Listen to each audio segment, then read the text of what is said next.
Ils ont bravé bien des tempêtes ensemble, 52 ans après leur rencontre. Dominique Tapie a accompagné son mari jusqu'au dernier souffle, ce dimanche 3 octobre matin. Il est parti paisiblement, entouré de sa femme, ses enfants, ses petits-enfants et son frère, présents à son chevet, ont fait savoir ses proches via un communiqué de presse. Près de 4 ans plus tôt, le 24 septembre 2017, Dominique Tapie annonçait la maladie de son époux via un communiqué diffusé par l'AFP. Bernard souffre d'un cancer de l'estomac avec extension sur le bas de l'œsophage, précisait-elle. Il est traité par le service d'oncologie de l'hôpital Saint-Louis à Paris pour un programme de chimiothérapie adapté. On espère une intervention chirurgicale possible avant la fin de l'année. Intervention que l'homme d'affaires subira en janvier 2018. Dominique et Bernard Tapie sont mariés depuis plus de 30 ans. Elle le soutient depuis 40 ans. Depuis ses 19 ans et sa rencontre avec l'homme d'affaires, alors dirigeant de l'entreprise dans laquelle elle est secrétaire. Pour elle, Bernard Tapie a tout arrêté. L'alcool, la cigarette, les grosses cylindrées. Pour lui, Dominique, née Mialet Damianos, elle a fait une croix sur sa carrière de danseuse. Elle s'est d'abord occupée de Nathalie et Stéphane, nés du premier mariage de Bernard, avec Michel Layec, puis de leurs enfants Sophie et Laurent. Ensemble, c'est vrai, ils ont créé un empire immobilier. Elle ne m'a pas conseillé, avait l'habitude de dire Tapie, mais elle a anticipé mes choix. La vérité, c'est que Dominique Tapie s'est révélée être une femme d'affaires avisée.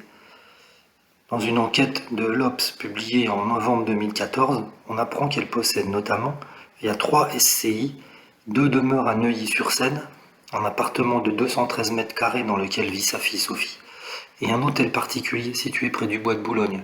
Elle a également un pavillon à Asnières et un appartement à Marseille. Le couple est aussi propriétaire de l'hôtel de Cavois, demeure de 1500 mètres carrés au cœur de Saint-Germain-des-Prés, accessoirement ancienne propriété de Givenchy. Et il y a également une maison à Comble-la-Ville, rappelons-nous, là où ils se sont fait agresser. Dans une écoute téléphonique fuitée en février 2013, Tapie disait de sa femme: « Elle fait la maligne comme ça, mais l'autre fois, je l'ai retrouvée dans la salle de bain en train de chialer dans la nuit. » Si l'épisode la fragilise, il ne semble en aucun cas refléter la vraie personnalité de Dominique Tapie.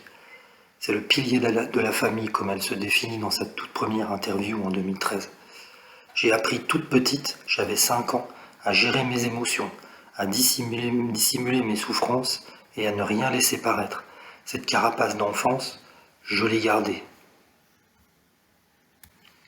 Quand en février 2017, Bernard Tapie se confie sur ses années noires dans le livre Le Divan de Marc-Olivier Fogiel, il avoue que c'est Dominique qui l'empêche de commettre l'irréparable, en mettant de côté l'arme qu'il possédait. Ma femme avait prévu le coup, donc cela ne s'est pas fait, dit-il. Nous avons la chance d'être soudés envers et contre tout. Nous sommes mariés pour le meilleur et pour le pire.